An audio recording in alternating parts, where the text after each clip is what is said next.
तरह तारीफ कयां, वसिफुन ते लिखां लक़बन ते लिखां, वल्लैल जे वारने वारा पिरी, ज़ुल्फ़न ते लिखां क़दमन ते लिखां।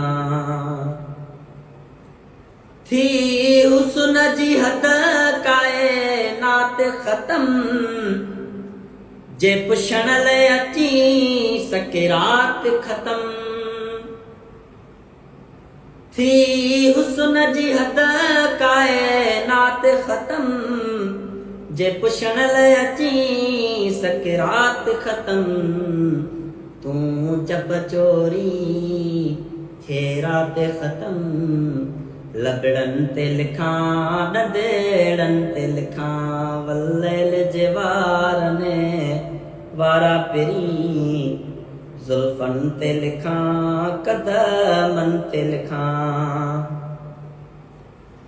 नाहे पेशानीअ जो मिसाल पिरी, गब गब आ गज़ब आ कमाल पिरी।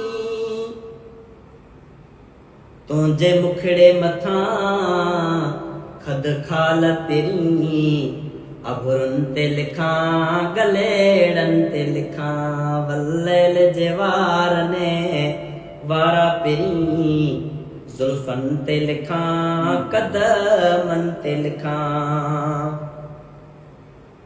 कूंज कोयल कंवल मस्तानी आ, ॿुधी ॿोली हंज खे हैरानी आ।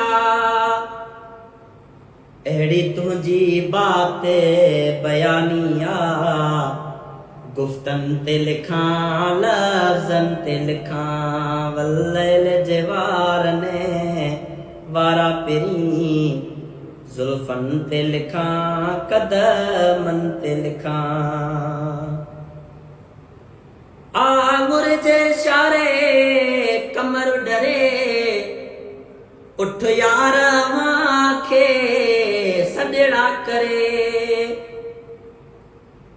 हुते थुड़ सिक में सुॾिकार भरे, सुॾिकन ते लिखां गोड़न ते लिखां, वल्लैल जे वारने वारा पिरी, ज़ुल्फ़न ते लिखां क़दमन ते लिखां। शामलू को बासी लिखे जूनियर, मोहताज पघर जा अतुर अंबर। शामलू को बासी लिखे जूनियर, मोहताज पघर जा अतुर अंबर।